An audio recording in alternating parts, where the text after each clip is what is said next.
would do if you had a time-traveling DeLorean and could go back in time. Would you do anything different?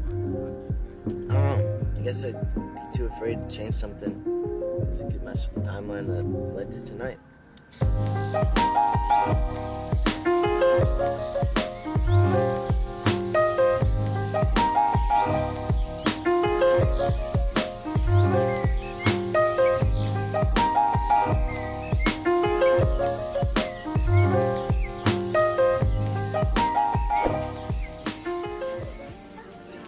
You mean bread and butterflies?